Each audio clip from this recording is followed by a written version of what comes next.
that good. I think that other films could have benefited to win other awards, but it is that good. It is an excellent film. I would even classify it as a masterpiece. It's that good. And it's not as controversial as you say it is. It's a family drama, in fact, set in an Arab village in the northern part of Israel. In Israel, it's not in the occupied territories that is put under a mysterious lockdown. You said it correctly. It's like a futuristic drama. It's almost science fiction. There's some sort of lockdown. This film was shot in 2018. But now it could be easily remade in the States about a small town being locked down for COVID reasons.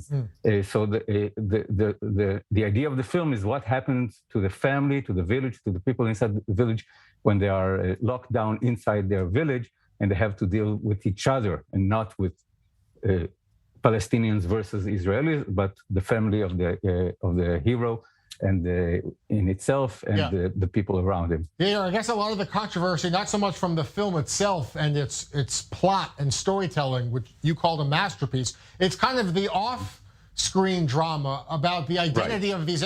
Do they identify as Israelis? Are these actors, award-winning actors, do they think this is an Israeli film, an Israeli story? That's a different topic. That they do identify as Palestinians. I think many Israeli Arabs, for political reasons, identify themselves as Palestinians.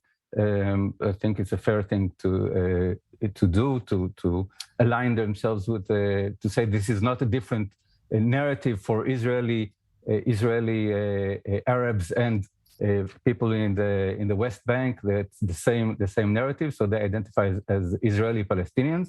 And indeed, this film was shot in 2018, and many things have happened since. There was a war in Gaza since, and I think that what has happened, which I think I feel sorry for it because it damages the film.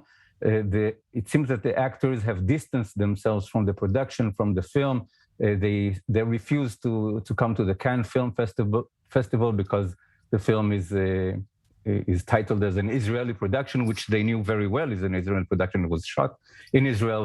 It's a co-production between Israel and Europe. It was shot with Israeli money, produced by Israeli producers.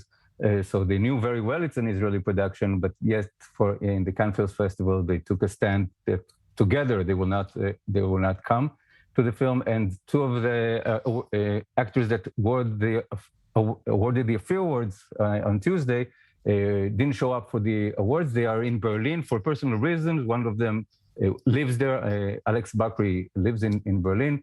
The other one, the actress Juna Suleiman, which also did the casting and won 2 awards that evening, lives in Berlin for now because she's a filmmaker. She's working on a film there, but they didn't come to the award, which seemed like some sort of a political statement to distance themselves from the award and the formality of the award and the film itself. We'll leave it here. Yair, thanks so much for your perspective.